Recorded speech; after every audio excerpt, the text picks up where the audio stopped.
Assalamualaikum warahmatullahi wabarakatuh. Yang terhormat jamaah Al-Hikmah yang hadir pada malam hari ini. Yang terhormat jamaah PPME Denha dan PPME Al-Ikhlas.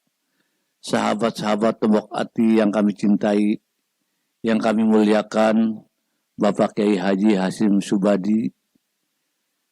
Alhamdulillahi Rabbil Alamin. Wa bihi nasta'inu ala umri dunya wa din. Wassalatu wassalamu ala asrafil anbiya'i wal mursalin. Sayyidina wa maulana Muhammadin wa ala alihi wa sahbihi wa sallim. Bismillahirrahmanirrahim. Tabarakalladzi biyadihil mulku wa huwa ala kulli syai'in qadir. Alladzi khalaqal mauta wal hayata liyabluwakum ayyukum ahsanu amala wa huwal azizul ghafur. Shadaqallahul azim. Pertama-tama marilah kita panjatkan puji syukur kehadirat Allah Subhanahu wa taala atas segala limpahan rahmat dan inayah yang telah dilimpahkan kepada kita, nikmat hidup, nikmat iman dan nikmat Islam. Mudah-mudahan kita selalu diberi kesehatan dan kekuatan, yang mana pada saat ini dunia sedang dilanda musibah dengan adanya virus corona. Namun kita sebagai seorang muslim, mudah-mudahan kita diberi kekuatan dan kesabaran dan kita dijauhkan dari musibah tersebut. Tidak lupa pula salawat dan salam kita curahkan kepada junjungan Nabi besar Muhammad Sallallahu Alaihi Wasallam sebagai cahaya, sebagai pembawa cahaya kehidupan. Mudah-mudahan kita diberi syafaat di yaumil qiyamah. Para hadirin, para jamaah yang kami hormati, sebelum acara ini dimulai, izinkanlah kami untuk membacakan susunan acara pada malam hari ini. Pertama yaitu pembukaan. Kedua, ceramah singkat yang akan disampaikan oleh guru kita Al-Mukarram Kiai Haji Hasyim Subadi dengan mengambil tema menghadapi ujian 3 tanya jawab. Baiklah, untuk mempersingkat waktu sebelum acara ini, mudah-mudahan acara ini diberi keberkahan dan kelancaran, dan kami mohon kita untuk membacakan Ummul Quran. Al-Fatihah. A'udzubillahi minasyaitonirrajim. Bismillahirrahmanirrahim. Alhamdulillahi rabbil alamin. Arrahmanirrahim. Malik yaumiddin. Iyyaka na'budu wa iyyaka nasta'in.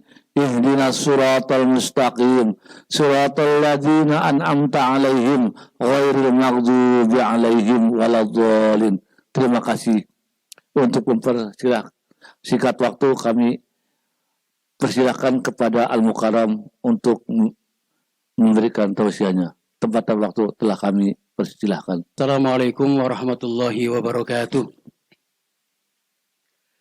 Alhamdulillahi wa kafa. Wassalatu wassalamu ala sayyidil mustafa sayyidina wa maulana Muhammadin wa ala alihi wa sahbihi ahli sidqi wal wafa, amma ba'd.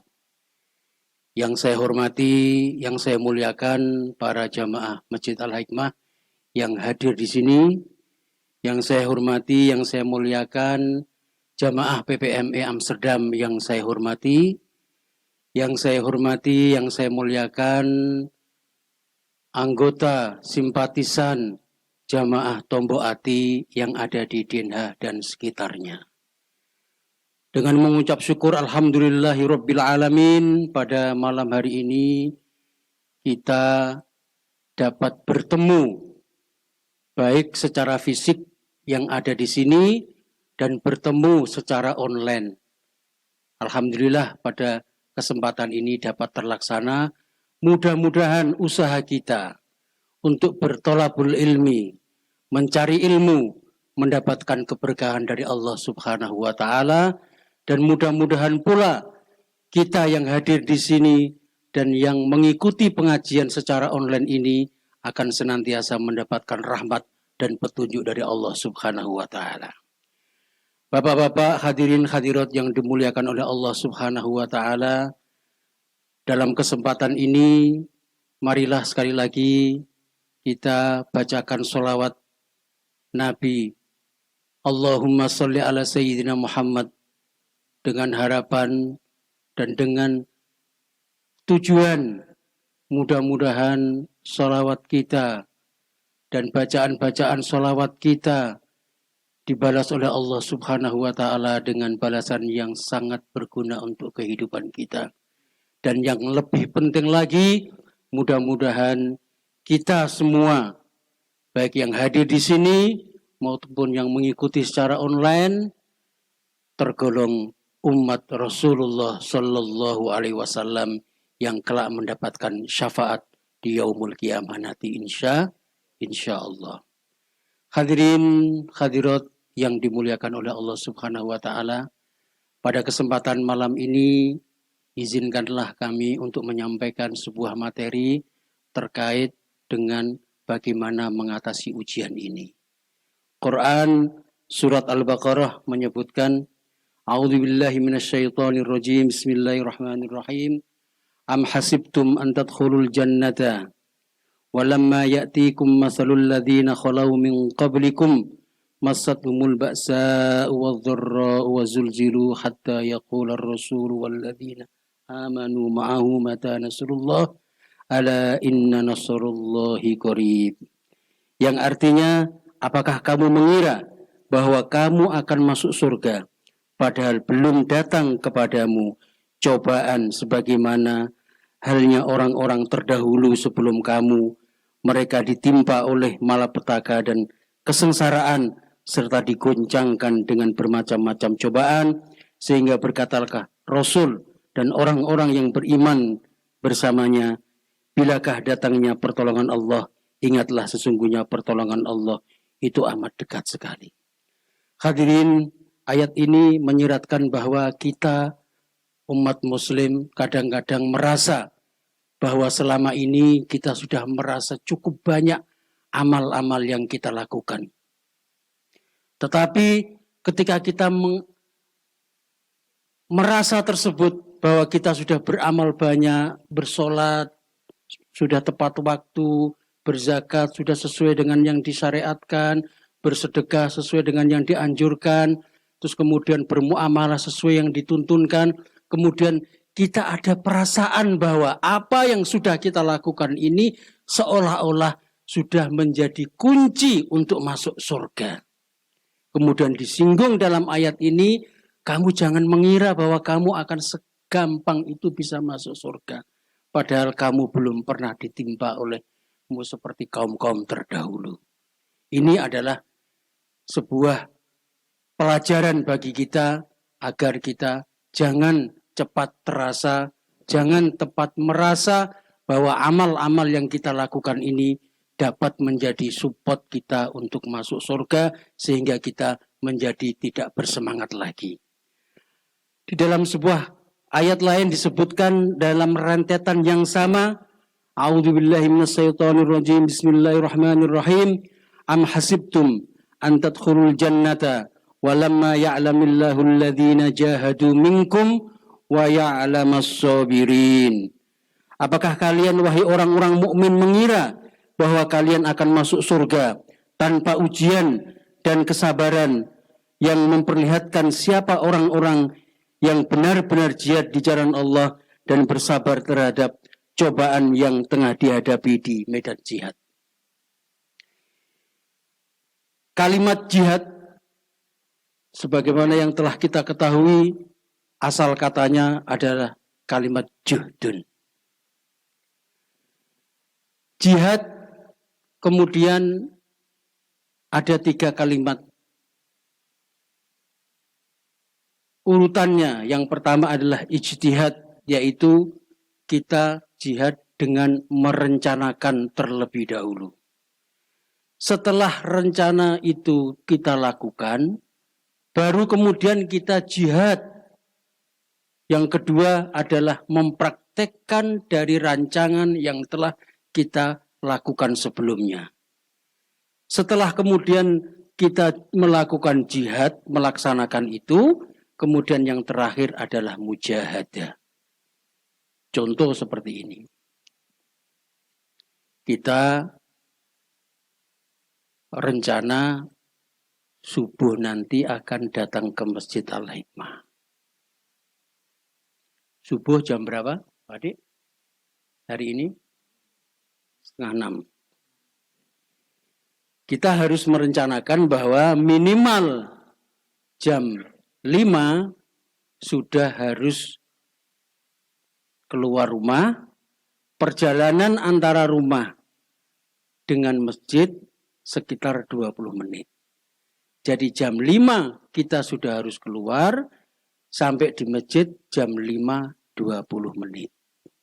Itu yang dinamakan ijtihad, kita merencanakan. Setelah direncanakan, kita harus melaksanakan dari perencanaan itu. Jangan hanya merencanakan kemudian bangunnya jam 7.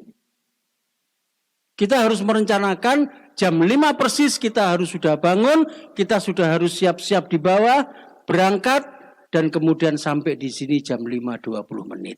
Itulah yang pelaksanaan dari rencana itulah yang dinamakan jihad. Nah, setelah kita laksanakan itu, kita rencanakan itu, kemudian yang terakhir kita bermujahadah.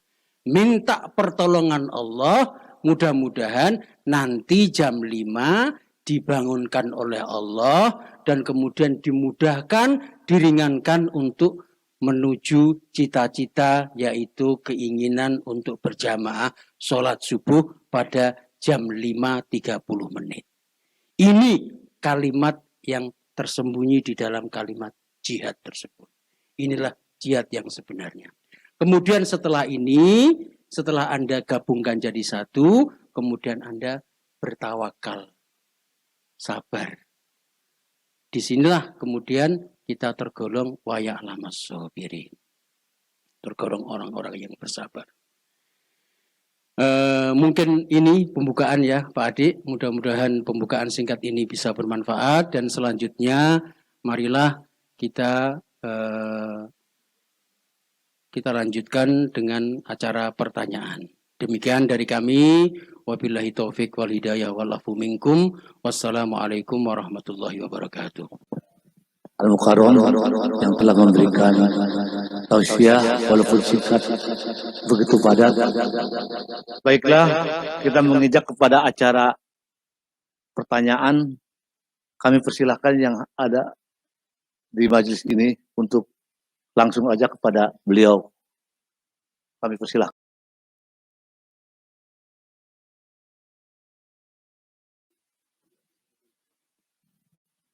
Bismillahirrahmanirrahim. Assalamualaikum warahmatullahi wabarakatuh. Ada beberapa pertanyaan mengenai kejadian-kejadian yang lagi hangat berlangsung di masa kita sekarang ini, Pak Ustadz. Yang pertama mengenai COVID-19. Pada masa Khalifah Umar ibnul Khattab pernah terjadi wabah penyakit. Bagaimana sikap dan cara Khalifah Umar ibnul Khattab tersebut mengatasi wabah, bencana atau penyakit yang melanda ketika itu? Dan berikutnya, dan apakah wabah COVID-19 termasuk dari salah satu pertanda akhir zaman? Dan yang ketiga, kapan kira-kira pintu langit itu dibuka oleh Allah Subhanahu wa Ta'ala? Demikian, terima kasih atas jawaban yang diberikan nanti. Assalamualaikum warahmatullahi wabarakatuh. Terima kasih Pak Gufur. Bismillahirrahmanirrahim. Jawaban yang pertama adalah bagaimana caranya wabah bencana tersebut di zaman Khalifah Umar. Sebagaimana yang telah maklum dan kita ketahui bersama bahwa pada masa Sayyidina Umar sedang menjabat sebagai khalifah, terjadi bencana di daerah Syria atau Syam. Kemudian pada saat itu yang menjadi gubernur adalah Ubaidillah bin Ibnu Jarrah. Pada saat itu Sayyidina Umar beserta rombongan ingin mengunjungi ke Syria. Kemudian di tengah jalan diberitahu oleh pasukannya bahwa di Damaskus sedang terjadi wabah bencana yang mematikan. Lalu kemudian sahabat Umar memanggil sahabat-sahabat para kaum muhajirin pada saat itu, diajak bermusyawarah dan akhirnya diputuskan untuk kembali pulang ke Madinah. Lalu di antara sahabat menanyakan, wahai Umar, sahabat Umar mengatakan, saya lari kepada takdir tetapi menuju takdir yang lain. Pada saat itu terjadi musibah bencana yang besar sekali. Gubernur pada saat itu Ubaidillah Ibnu Jarrah meninggal dunia dan kemudian diganti oleh yang bernama Mu'ad Ibnu Jabal juga meninggal dunia dan kemudian diganti yang ketiga adalah sahabat Amr Ibnul As. Ketika Amr Ibnu As diangkat menjadi gubernur di sana, kemudian dia memerintahkan kepada penduduk Syam yang ada di situ untuk segera meninggalkan tempat di Damaskus, berlari menuju ke gunung-gunung. Kemudian dia berkata bahwa penyakit atau wabah ini adalah seperti api. Sementara kalian itu ibaratnya pohon. Jadi menyebarlah kalian. Atas izin sahabat Umar, kemudian dia mempunyai keputusan seperti itu. Dan tidak lama kemudian wabah tersebut bisa teratasi. Dan setelah teratasi kemudian kembali lagi ke kota Damaskus. Terus kemudian hidup sebagaimana layaknya. Itulah cara Sayyidina Umar yang diterjemahkan oleh gubernurnya, yaitu Gubernur Amr Ibnul As dalam mengatasi musibah tersebut. Ada sebuah kisah di sini, yaitu seorang yang kasyaf, ahlul kasyaf, dia mengatakan seperti ini bahwa beliau bertemu dengan wabah tersebut. Ahli kasyaf itu orang yang terbuka mata hatinya. Kemudian dia bertemu dengan wabah tersebut, kemudian menyatakan, wahai wabah, kamu mau kemana? Saya akan ke Syria. Terus siapa yang kamu akan sakiti, kamu serang? Dan berapa target kamu? Kemudian dia mengatakan, target saya itu 2.000 orang. Untuk berapa lama? Untuk 2 tahun. Ya kan?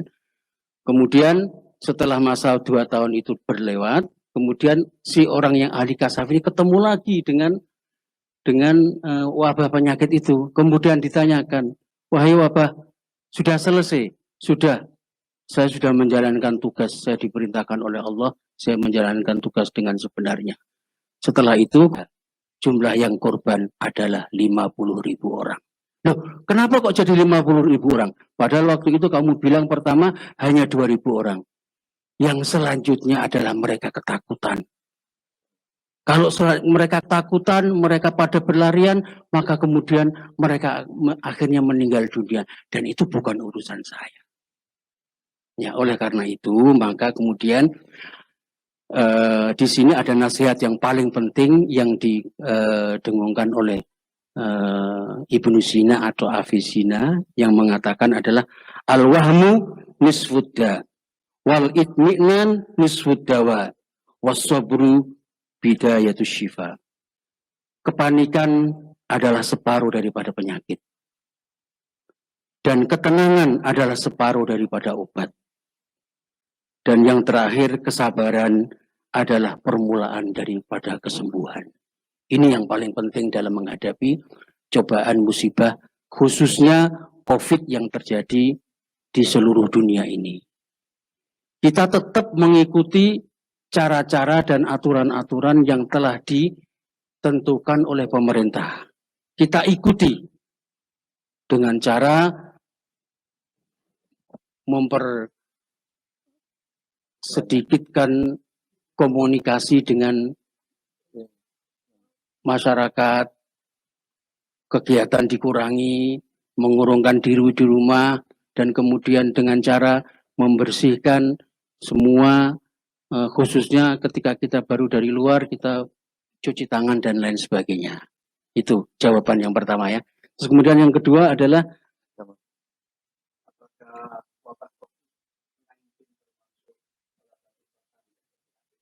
insya Allah mudah-mudahan. Ya, terima kasih. Silakan Pak. Satu lagi.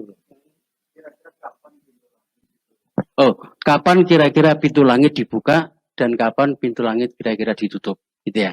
Terus lanjutannya. Ada sebuah kisah di sini di dalam kitab Fadhailul Khamsah min Sihhatis Sittah disebutkan bahwa pada saat antaranya adalah begini. Di Madinah itu kehidupan orang Yahudi sudah terlalu maju, sangat maju. Bahkan di situ ada madrasah, namanya madras. Nah, ketika Rasulullah Shallallahu Alaihi Wasallam berada di Madinah, itu selalu mendapatkan pertanyaan-pertanyaan dari orang-orang Yahudi terkait dengan firman-firman Allah. Nah, ini salah satu di antaranya, yaitu pada zaman Khalifah Umar ibn Khattab, datang 3 orang Yahudi, yaitu Rabi atau ulama Yahudi, yang kemudian sowan ke Sayyidina Umar, kemudian bertanya kepada Sayyidina Umar dengan mengatakan seperti ini, wahai Umar, saya ingin bertanya, jika engkau bisa menjawab, saya akan masuk Islam. Tetapi kalau kamu tidak bisa menjawab, maka jangan lagi engkau menyebarkan agama yang telah disebarkan oleh Muhammad. Gitu. Kemudian bertanyalah si Yahudi ini, silahkan Anda bertanya, kemudian pertanyaannya diantaranya yang pertama, kapan langit itu dibuka? Kapan pintu langit itu ditutup? Itu yang pertama. Terus kemudian yang kedua pertanyaannya adalah, ada kuburan yang berjalan. Siapakah itu? Terus kemudian yang ketiga adalah, di muka bumi ini ada makhluk yang dilahirkan tanpa induknya. Ada 5 makhluk yang dilahirkan tanpa induknya. Siapa saja? Dan kemudian yang selanjutnya lagi adalah tentang Ashabul Kahfi. Dan yang terakhir adalah tentang ada makhluk Allah, bukan manusia, bukan jin, tetapi dia mempunyai perintah dan perintahnya itu diikuti oleh kaumnya. Setelah ada pertanyaan ini, kemudian Sayyidina Umar ibn Khattab mengatakan bahwa saya tidak bisa menjawab, tapi ada yang khusus bisa menjawab dalam masalah ini. Kemudian dia panggil sahabat Salman Al-Farisi yang saat itu ada di sekitar dia. Salman, tolong panggillah Sayyidina Ali untuk datang kemari. Bilang bahwa kamu dipanggil Amirul Mukminin. Kemudian sahabat Salman Al-Farisi ini datang ke Sayyidina Ali. Assalamualaikum Sayyidina Ali. Saya dapat pesan dari Amirul Mukminin, kamu disuruh datang menemui beliau karena saat ini beliau kedatangan tamu yang menanyakan sesuatu tentang Islam dan tentang agamanya Muhammad. Ya.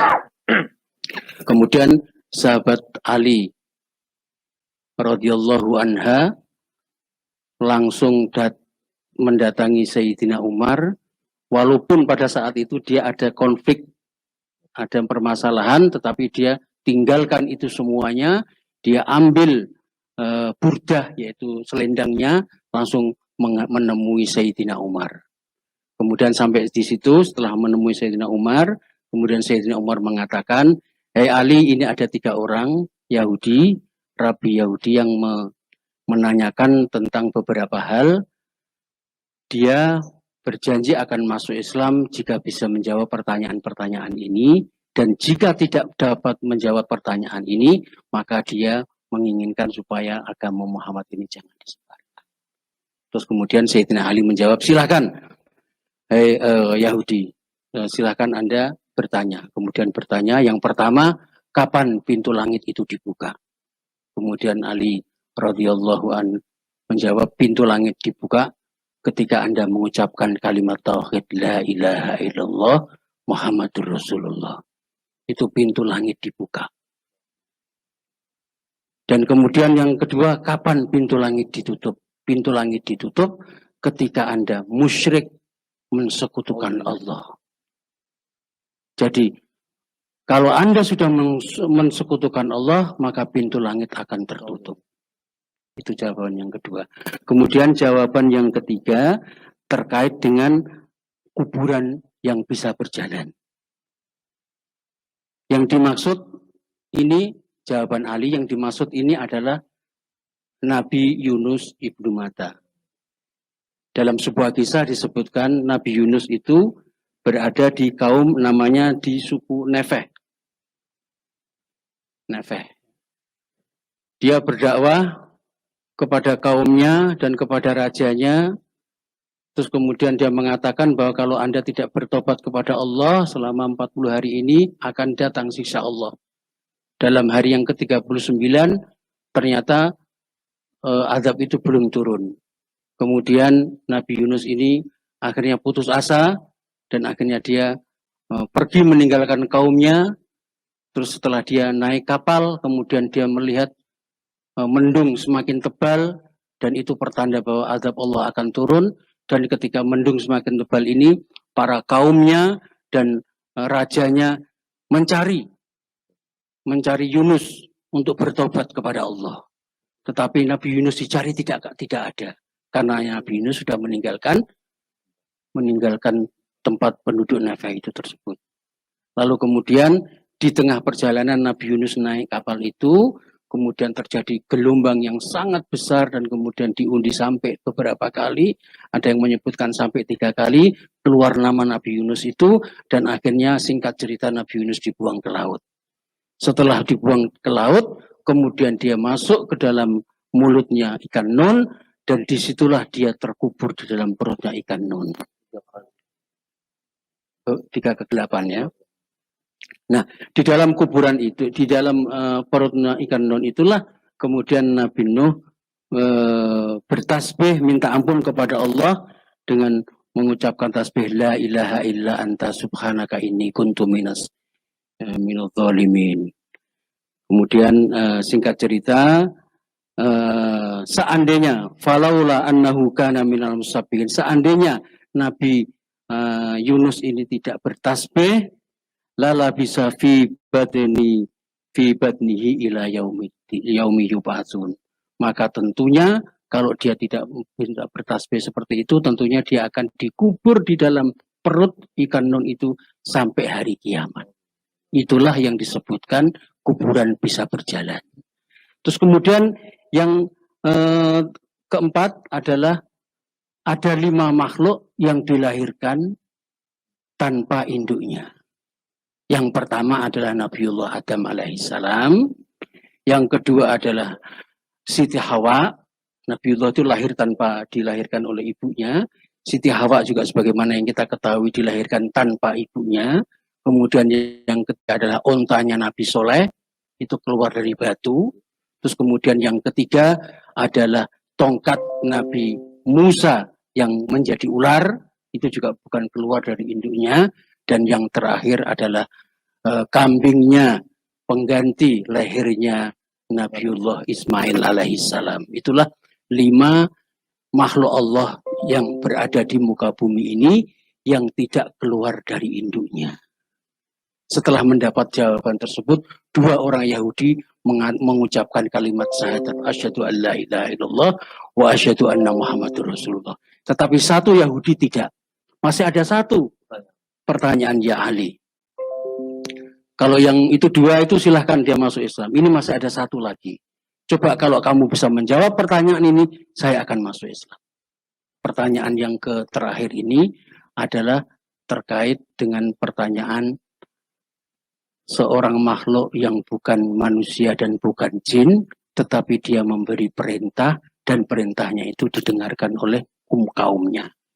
Yaitu kisahnya Nabi Sulaiman ketika dia akan melalui pasukan semut. Itu semut itu memberikan perintah kepada kaumnya dan kaumnya mendengarkan. Itulah yang dimaksud itu. Terus kemudian ada satu lagi Ali yang paling terakhir ini, yaitu dia mengatakan bagaimana kisahnya tentang 6 orang pemuda yang kemudian dia dimatikan oleh Allah dalam bertahun-tahun dan kemudian dihidupkan kembali. Nah, setelah mendengar pertanyaan ini, lalu Sayyidina Ali menjawab, silahkan Anda duduk dengan yang baik, mari kita selesaikan pertanyaan ini secara detail. Akhirnya si Yahudi ini bertanya secara detail. Yang pertanyaan pertama adalah, kapan itu terjadi? Yaitu pada masa kerajaan Dignatius. Jadi di daerah situ, di daerah Apesus itu antara Jordan sama Syria, itu ada daerah Apesus, itu kerajaan tersebut ditinggal mati rajanya, dan setelah ditinggal mati rajanya, kemudian dicaplok oleh Dignatius. Dignatius ini daerah kekuasaannya Roma. Dignatius menguasai daerah tersebut selama bertahun-tahun.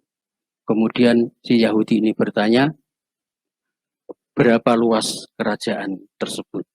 Kemudian Sayyidina Ali menjawab, luasnya, panjangnya adalah 1 farsa dan lebarnya adalah 1 farsa. 1 farsa itu 8 kilo. Jadi luasnya itu panjangnya 8 kilo, lebarnya 8 kilo. Terus berapa menteri-menterinya? Kemudian dijawab, menterinya ada 100. Kalau dia sedang rapat, 50 sebelah kiri, 50 sebelah kanan. Terus kemudian yang terakhir, di belakang dia ada 6 pemuda yang pintar-pintar, yang cerdas-cerdas sebagai penasehat raja. Nah, setelah memerintahkan selama 30 tahun, si raja ini tidak pernah sakit.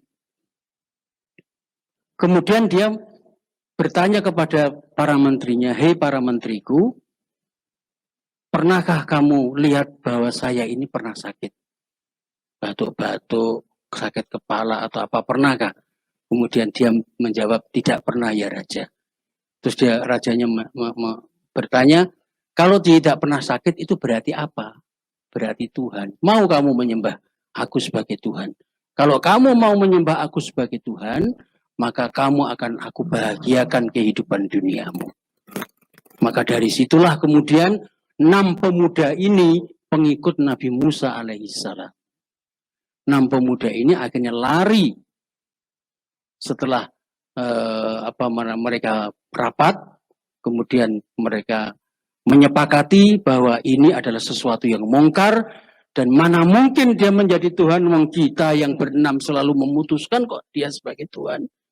Berarti kita harus lari. Akhirnya dia lari, meninggalkan semua pangkat dan jabatannya, itu ada 6 orang. Dalam pelarian dia sempat berjualan kurma, mendapatkan untung 3 dirham. Terus kemudian di dalam pelarian itu ketemu seorang pengembala. Biasanya pengembala itu kan bawaannya anjing, ya kan? Ketemu pengembala, kemudian bertanya kepada pengembala, dan pengembala ini tahu bahwa orang ini adalah bukan orang sembarangan. Karena orang yang kaya, meskipun dia pakaian compang-camping, potongannya kan kelihatan. Saya tahu Anda bukan orang miskin, saya tahu Anda orang terhormat. Ada apa? Apa yang bisa saya bantu? Kemudian dia 6 orang ini yang dipimpin oleh Tamliha, 6 orang ini kemudian menceritakan kejadiannya bahwa saya ini dikejar-kejar oleh Raja Dignatius karena saya tidak mau mengaku dia sebagai Tuhan. Nah, karena dikejar-kejar itu saya ingin mencari tempat yang aman. Akhirnya sang pengembala kambing ini, saya tahu tempat yang aman. Tapi tunggu dulu, saya akan pulangkan kambing-kambing ini kepada tuan rumahnya. Kemudian dia pulangkan kambing-kambing ini kepada tuan rumahnya, dan kemudian dia kembali menemui 6 pemuda itu tadi dengan membawa anjingnya. Setelah itu didapatkanlah tempat persembunyian yang aman, yaitu di sebuah di sebuah gua yang ada di daerah Nablus. Nah, di dalam gua tersebut itu kenapa aman? Karena di mulut gua itu ada pancuran air terjun. Jadi tidak tampak dari luar. Kemudian sempat sang pemuda 6 ini mandi di luar sebelum masuk ke gua. Setelah itu mereka masuk ke gua. Jadi orangnya berapa? 7 ya. 7 termasuk ini ya, termasuk apa? Termasuk pengembala dan 1 anjingnya.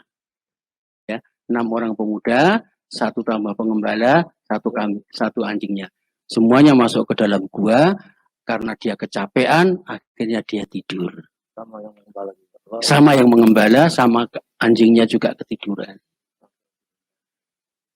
Terus akhirnya singkat cerita mereka bangun. Setelah bangun, kemudian mereka di antara bertujuh ini saling menanyakan, kira-kira berapa lama kita tidur. Di dalam kisah surat, di dalam kisah Al-Quran disebutkan beberapa saat. Mungkin baru kemarin, mungkin 1 jam, mungkin 1 hari, mungkin 2 hari. Pokoknya itulah intinya. Oke, kita kelaparan. Kita kemarin habis jualan kurma, ada uang 3 dirham. Siapa yang mau turun ke kota? Mereka akhirnya bersepakat dan Tamliha sebagai ketua jamaahnya ini, maka Tamliha turun mencari roti, makanan. Dia baru keluar dari gua sudah kaget. Loh kok berubah? Tadinya itu ada air pancur, sekarang tidak ada air. Dia sudah kaget ini dalam perasaannya. Akhirnya kemudian dia ke kota, sesampainya di kota, dia ketemu penjual roti. Sampai di penjual roti, dia beli berapa ini Pak harganya? 1 dirham. Dikasihlah uang yang kemarin dia baru dapatkan itu. Jualan kurma itu yang 3 dirham. Dikasihkan 1 dirham. Setelah dikasihkan, yang penjual kurma ini, nah kamu baru dapat barang antik ya gitu kan. Loh kenapa barang antik? Ini uang antik. Serahkan aja kepada raja. Kamu akan mendapatkan paling dipotong 5%. Gitu. Ya kan? Enggak, ini uang yang saya baru dapat kemarin ketika aku jualan kurma. Enggak, ini uang ini. Akhirnya dia cerita. Saya itu Pak, ceritanya dikejar-kejar oleh Raja Dignatius karena dia dolem, dia mengaku Tuhan dan membunuh orang yang tidak mau mengakui dia sebagai Tuhan. Korbannya adalah istrinya. Istrinya bernama Helen, pengikut Nabi Musa, menyembah kepada Allah, dan dia tidak mengakui bahwa Dignatius suaminya itu sebagai Tuhan. Akhirnya dibunuh di depan umatnya, dan kemudian kami berlarian menyelamatkan diri, dan kemudian saya dibantu singkat cerita, masuk ke gua, dan sekarang ini saya turun untuk mencari makanan. Siapa itu Dignatius? Kaget kamu, tentunya orang nggak beres ini. Karena ini udah ratusan tahun ternyata. Akhirnya sang penjual roti ini kemudian menanyakan, memberitahukan bahwa raja sekarang itu namanya Abdurrahman. Dia raja yang soleh. Kaget dia. Wah berarti ini sudah masanya sudah berubah. Bangunan-bangunan juga sudah berubah. Akhirnya sang penjual roti ini membawa si Tamliha ini menghadap kepada raja. Setelah dihadapkan raja, kemudian ditanya oleh raja siapa engkau sebenarnya, kemudian diceritakan seperti apa yang diceritakan dia kepada si penjual roti itu. Terus kemudian sang raja semakin tidak percaya, dianggap ini orang gila. Akhirnya dia meminta kepada pengawalnya untuk supaya ditanya yang lebih detail, dan kemudian dia meyakinkan kepada rajanya bahwa aku adalah penduduk sini dan rumah saya ada di situ, di kampung situ, di daerah Hesweg Plan nomor 130 gitulah, kira-kira seperti itu. Akhirnya kemudian tolong antar pengawal untuk ke rumahnya. Akhirnya datang ke rumahnya, diketok-ketok pintu, assalamualaikum, yang keluar orang tua. Masih ada rumahnya. Dia nggak pangkling, masih ada rumahnya. Kalau bangunan fisik kan sampai beratus-ratus tahun kan tetap. Begitu keluar, ada apa? Anak muda. Ini muda, ini masih muda ini. Saya Dignatius. Saya Tamliha, penasihat Dignatius, raja yang pada saat itu berkuasa.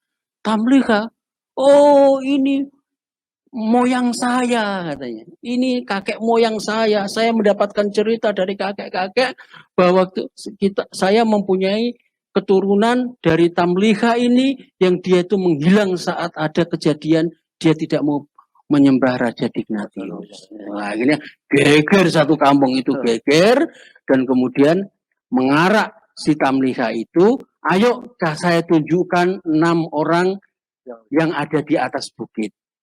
5 orang sahabatnya, 1 orang pengembala kambing, dan termasuk anjingnya. Masih hidup. Kemudian begitu sampai di lereng gunung mau naik ke atas, kemudian dia bilang Tamliha, hei masyarakat, kamu turun di sini. Nggak usah ikut ke atas, takutnya nanti kalau kamu ikut ke atas, nanti yang di atas nanti gaduh dan mereka akan berlarian. Oke, silakan. Akhirnya Tamliha masuk ke gua tersebut, menyajikan makanan roti yang dibelinya tadi itu, dan kemudian kawan-kawannya bertanya, hei bagaimana kabarnya di sana? Di kota seperti apa? Apakah sudah aman atau ada kejadian apa? Kemudian setelah udah makan dulu aja ini, setelah makan kenyang baru dijelaskan oleh Tamliha. Begini kawan-kawan, kita itu rupanya sudah tidur di sini selama 309 tahun. Wah, kaget semuanya. Loh kok bisa? Iya, saya turun ke bawah, kemudian diceritakanlah kejadian ini tadi semuanya. Setelah diceritakan ini semuanya, kemudian sahabatnya yang 5 orang itu tadi dan 1 pengembala bersepakat. Sudahlah, daripada nanti kita akan dikultuskan mereka, kita minta kepada Allah supaya kita dipanggil dan gua ini ditutup dari penglihatan manusia. Akhirnya ditutup dari penglihatan manusia dan kemudian sang pengikut yang di bawah ini karena sudah kelamaan nunggu, mereka nggak sabar naik ke atas mencari, tidak ketemu pada sampai saat itu. Tapi sekarang udah ketemu. Itu. Setelah mendengar cerita seperti ini, kembali lagi kepada pertanyaannya Yahudi itu, kemudian Yahudi yang satu ini langsung asyhadu an la ilaha illallah, benar engkau ya Ali, saya bersaksi bahwa tidak ada Tuhan selain Allah dan saya bersaksi bahwa Muhammad adalah Rasulullah. Itu ceritanya yang ini, pertanyaan yang kedua ya. Ya. Ketiga. Terus ada lagi Pak? Oh, ya subhanallah. Pertanyaannya dijawab dengan gamblang. Ini Pak Mas Kiai, kami sudah menampung pertanyaan yang via online, maka saya akan bacakan pertanyaannya.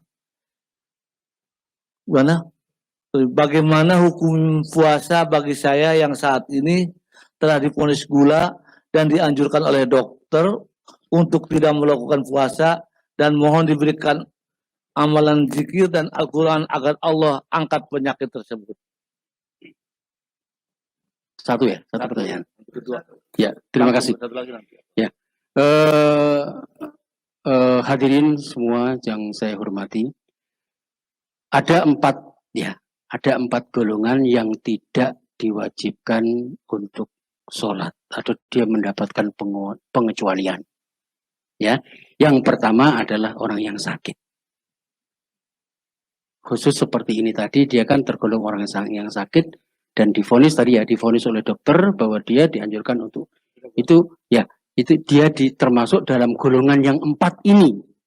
Yang pertama adalah orang yang sakit, yang kedua adalah orang yang musafir. Kalau orang musafir ini ada kodoknya ya. Terus kemudian yang ketiga adalah orang yang hamil. Terus kemudian yang keempat adalah orang yang sudah tua atau uzur. Jadi ya tua renta. Jadi kalau yang sakit ini termasuk salah satu dari 4 golongan yang yang diberikan keringanan untuk tidak melakukan puasa. Ya. Terus kemudian amalan. Apa ini? Bagaimana? Amalan apa? Ya.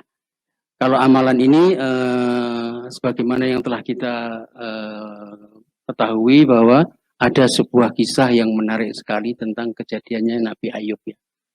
Nabi Ayub alaihissalam itu kan dicoba oleh Allah dengan penyakit lohir, berupa penyakit yang tidak pernah ditemukan oleh kaum sebelumnya dan tidak akan pernah dialami oleh kaum setelahnya. Penyakitnya ini Nabi Ayub. Dan kemudian dia juga dicoba oleh Allah, kehilangan harta bendanya materi, kehilangan anaknya yang 12 itu meninggal dunia semua dalam sekejap, dan yang ketiga dia diberikan sakit secara lahir oleh Allah. Kemudian di sini di dalam Al-Quran disebutkan wa ayyuba idznada rabbahu anni massaniyal dzurru wa anta arhamur rahimin. Ini adalah yang diamalkan oleh Nabi Ayub alaihi salam. Yaitu doa Allahumma inni massaniyal dzurru wa anta arhamur rahimin. Jadi kalau Anda mempunyai penyakit yang sudah divonis tidak ada obatnya, ya, maka kemudian amalkanlah doa ini sebagaimana yang telah diamalkan oleh Nabi Ayub alaihissalam. Dengan ayat yang selanjutnya, fastajaba lahu, kemudian dikabulkan doa-doanya Nabi Ayub ini, ya, dan kemudian dikembalikan oleh Allah semua yang telah hilang dari Nabi Ayub.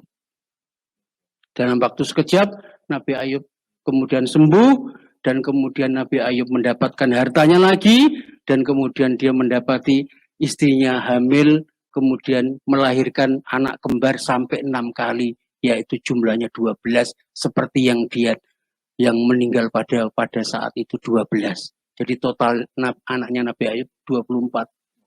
Yang 12 meninggal di awal, yang 12 didapat setelah dia mendapati cobaan yang berat dari Allah. Inilah amalan yang dianjurkan oleh Allah Subhanahu wa Ta'ala untuk orang yang sedang berpenyakit yang sudah divonis tidak dapat obatnya. So, ada lagi obatnya, yaitu Al-Qur'anul Karim. Wa nunazzilu minal Qur'ani ma huwa syifaa'un wa rahmatun lil mu'minin. Dan tidaklah kita turunkan Al-Quran ini kecuali adalah sebagai obat. Syifa'un, sebagai obat atas penyakit-penyakit yang dilanda oleh orang muslim. Dan menjadi rahmat, Al-Quran ini sebagai rahmat untuk orang beriman. Gitu ya. Jadi amalan tadi udah dapat ya. Mudah-mudahan ini bermanfaat, dan mudah-mudahan ini semua bisa diamalkan bagi bapak-bapak, ibu-ibu yang mempunyai penyakit. Amalkanlah zikiran ini, dan mudah-mudahan didengar oleh Allah dan dikabulkan dan diangkat segera penyakit-penyakitnya. Masih ada pertanyaan? Terakhir. Ini pertanyaannya, apakah bagi yang meninggal akibat COVID-19 bisa disebut mati syahid, dan bagaimana mengurusi jenazahnya? Nah, ini yang lagi seru ini. Fatwa MUI juga keluar ya udah ya. Fatwa MUI udah keluar, dari Bahsul Masail dari NU juga udah keluar terkait dengan korban COVID-19. Ini dalam keputusan itu disebutkan bahwa yang meninggal dalam penyakit ini dikategorikan syahid akhirat. Syahid akhirat. Adapun penolakan warga yang sebagaimana yang kita dengar di televisi, di medsos, ya, ada beberapa daerah yang menolak wabah ini takut diinikan, ya itu juga sangat menyedihkan sekali, sangat ironis sekali. Karena apa? Kewajiban seorang muslim terhadap jenazah itu ada 4. Yang pertama adalah memandikan, yang kedua kemudian mengkafankan, yang ketiga mensolatkan, dan yang terakhir itu adalah menguburkan. Itu fardu kifayah untuk setiap orang muslim yang meninggal. Khusus untuk yang ini, ya, khusus untuk yang kena COVID ini, yang harus dilakukan oleh umat adalah menanyakan kepada ahlinya. Siapa ahlinya dalam hal ini? Yaitu para medis, para dokter. Tanya kepada dokter yang Islam, dokter yang ahli sunnah wal jamaah, dokter yang dekat dengan ulama. Jangan asal dokter, cari dokter yang dekat dengan ulama, yang ahli sunnah, yang punya ilmu. Sehingga itu yang bisa kita ikuti. Apakah, bagaimana ini Pak Dokter, apakah ini bisa menular jika dia sudah meninggal dengan proteksi yang sebagaimana yang dilakukan selama ini, yaitu dibungkus plastik, ya kan, jenayahnya dibungkus plastik, setelah itu dibungkus kafan, setelah itu masuk ke dalam kotak, setelah itu dikuburkan. Apakah kalau sudah demikian ini akan menyebar penyakit tersebut atau tidak? Tanya kepada dokter itu. Jika dokter itu mengatakan dengan benar bahwa ini tidak akan menyebar, lakukan. Tapi harus tanya kepada dokter yang ada keberpihakan dengan kepentingan kita. Jangan asal kepada siapa saja atau bahkan menuruti nafsu atau hasutan-hasutan orang. Ya, kalau dengan hasutan-hasutan orang itu, maka kemudian idza wusidal amru ila ghairi ahlihi fantadiris sa'ah. Kalau perkara itu dilimpahkan kepada orang yang bukan ahlinya, maka tunggulah kehancurannya.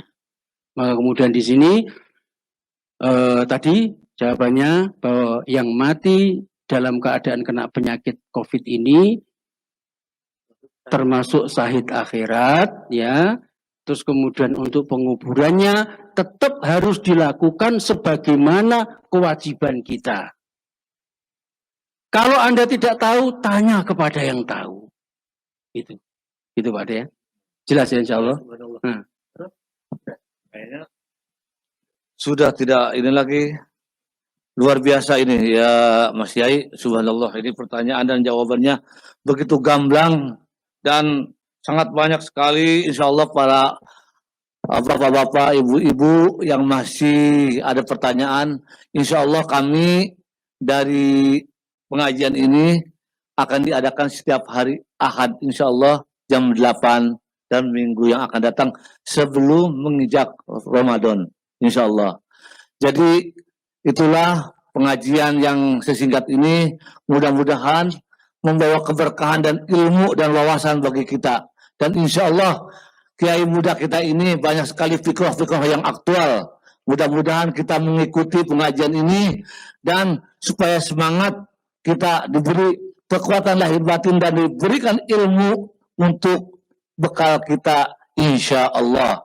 Dan baiklah, kita sebelum mengakhiri acara ini, kami terutama pembawa acara mohon maaf bila ada dalam menyampaikan acara ini kurang berkenaan, kami mohon dimaaf.